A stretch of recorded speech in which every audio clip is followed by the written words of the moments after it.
थाता थैया करती नृत्य करती हुई भक्ति महारानी सारे श्रोता समुदाय के मध्य प्रकट हो गई। पर जैसे ही श्रोता समुदाय के मध्य भक्ति महारानी का प्राकट्य हुआ, आते ही भक्ति महारानी ने सनकादिक को से प्रश्न किया, महाराज अहम को तिष्ठामि, मैं कहां बैठूं? सनकादिक कहते हैं, देखो देवी, यहां पर तुम्हारे बैठने के लिए कोई स्थान नजर नहीं आ रहा है, पर फिर भी आप यदि बैठना ही चाहती हैं तो निरंतरम वैष्णव मानसा, यहां पर जितना भी श्रोता समुदाय बैठा है उन सबके हृदय भुवन में जाकर के आप बैठ जाओ, क्योंकि संसार में तीनों लोक में वही धन्य है जिसके हृदय भुवन में देवी भक्ति का निवास है, जिसके हृदय भुवन में भक्ति महारानी एक बार आकर के बैठ जाए फिर उसे भगवान को बुलाना नहीं पड़ता, भगवान अपने आप ही दौड़े दौड़े खींचे खींचे चले आते हैं। निज लोकम विहाय प्रविशति हृदय देशाम, हर कोई चाहता है हमारे हृदय में ठाकुर जी आए। कौन कौन चाहता, हाथ उठाइए, सभी चाहते हैं ना। पर ठाकुर जी को हृदय में बुलाना हो तो पहले उनके लायक इस हृदय भुवन को बनाओ भी तो। ठाकुर जी हमारे हृदय भुवन में आना तो चाहते हैं, धीरे से आकर के दरवाजा खोलते हैं, पर जैसे ही दरवाजा खोलते हैं तो क्या देखते हैं, काम क्रोध लोभ मोह मद मात्सर्य, इनकी भीड़ देखते हैं तो भगवान समझ जाते हैं हाउसफुल, यहां हमारे लिए जगह नहीं, पहले ही लोग भरे बैठे। पर यही जब हमारा हृदय भवन भक्ति महारानी से सुसज्जित होगा, सुंदर होगा, ज्ञान वैराग्य से परिपूर्ण होगा, तो भगवान भी फिर स्वयं आकर के देखते हैं और देखते ही संतुष्ट हो जाते हैं और ऐसे उस भक्त के हृदय में बैठते हैं कि तुम फिर निकालना भी चाहो तो निकलने वाले नहीं। पर भगवान को हृदय भवन में बिठाने के लिए भक्ति महारानी को बुलाना होगा, क्योंकि जब तक मन पवित्र नहीं होगा, हृदय पवित्र नहीं होगा, ठाकुर जी आने वाले नहीं। कबीरा मन निर्बल भया जैसे गंगा नीर, और पाछे पाछे हरि फिरे, कहत कबीर कबीर। एक बार ये हृदय भवन पवित्र हुआ तो ठाकुर जी फिर पीछे पीछे भागते हैं। जब हृदय पवित्र होगा, सुंदर होगा, निर्मल होगा, तो ठाकुर जी अपने आप ही उस भवन में आ जाएंगे। पर गंदे मन में भगवान कभी आते नहीं। अरे एक कुत्ता भी जब एक जगह पर बैठता है तो अपनी पूंछ से पहले उस जगह को साफ करता है, फिर बैठता है। तो क्या ठाकुर जी को हम अपने हृदय भवन में बिठा लेंगे तो ऐसे ही गंदे भवन में बिठा ले?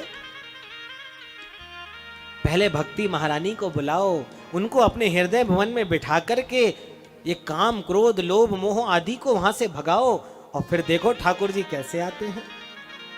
और एक बार ठाकुर जी इस हृदय भवन में बैठ गए तो फिर तुम कितना भी निकालना चाहो, भगाना चाहो, फिर निकलने वाले भी नहीं, कैद हो जाते हैं, अवरुद्ध हो जाते हैं। विराजमान होना और अवरुद्ध होने, ये दोनों शब्दों में भेद है। जेलर साहब जेल में विराजमान है और जेल में कैदी कैद है। कैद होना मतलब कि बंद कर दिया गया, अब आप यहां से निकल नहीं सकते, और विराजमान हो गए तो जब चाहे तब उठ के चले जाओ। तो व्यास जी महाराज कह रहे हैं ठाकुर जी भक्त के हृदय में विराजमान नहीं होते, अवरुद्धते, अवरुद्ध हो जाते, बंद हो जाते, कैद हो जाते। पर वो कब कैद होंगे? जब भक्ति महारानी से हमारा हृदय सुसज्जित होगा।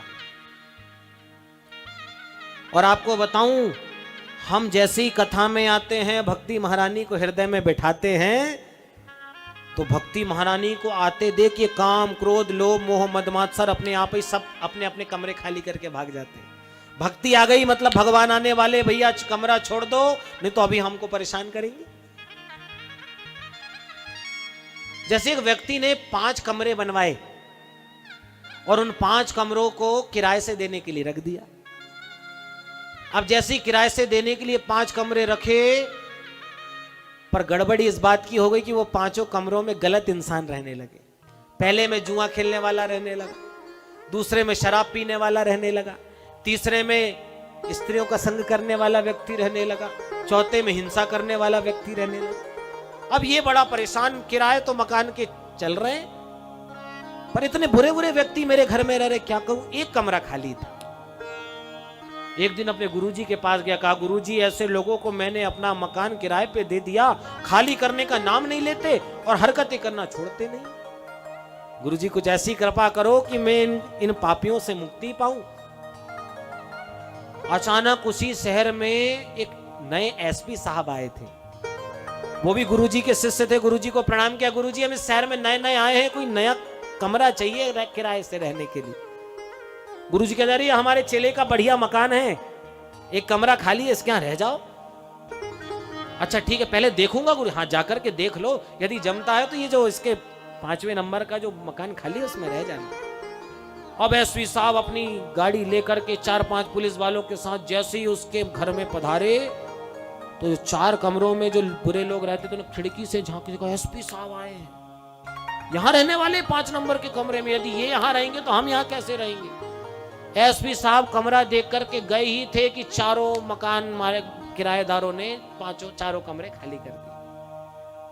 क्यों? अरे बोले एसपी साहब आ जाएंगे तो हमारा धंधा चलेगा ही। अभी एसपी साहब आए नहीं है, रहे नहीं है, रुके नहीं है, केवल आने मात्र से। इसी प्रकार भगवान हमारे हृदय भवन में आते हैं और भक्ति महारानी को आते ये काम क्रोध लोभ मोह मद मात्सर देखते हैं, तो भक्ति महारानी को आते देख ही अपने अपने कमरे खाली करके भाग जाते हैं कि अब भगवान आने वाले हैं। और भगवान जब हृदय भवन में आ जाएंगे तो कल्याण होकर के रहेगा। सकल भुवन मध्य निर्धनास्ते धन्या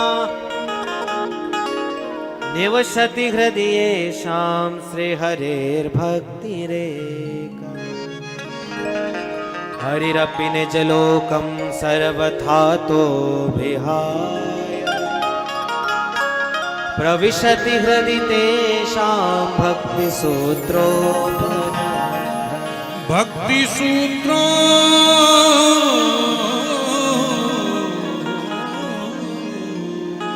बंध जाते हैं भगवान। और एक बार बंध पाए फिर तुम कितना भी निकलना चाहो ठाकुर जी निकलने वाले नहीं। इसलिए प्रयास करो कि कथा में आओ, और कथा में आकर के बैठो तो पहले भक्ति को हृदय में बैठा लो। जब भक्ति हृदय में बैठेगी तो भगवान को आने में देरी नहीं लगेगी। कथा सुनते ही हम इसलिए हैं कि कथा सुनेंगे तो भगवान की भक्ति हृदय में आएगी, और जब भगवान की भक्ति हृदय में आएगी तो अपने आप काम बनेगी। आज नारद जी के आनंद का पारावार नहीं, धन्य है यह भागवत की महिमा, जिसने ये इतने वृद्ध ज्ञान वैरागी को जो बड़े बड़े वेदों को सुनाने से कल्याण नहीं हुआ, आज भागवत की एक श्लोक सुनने मात्र से कल्याण हो गया। एक बार प्रेम से कहो श्री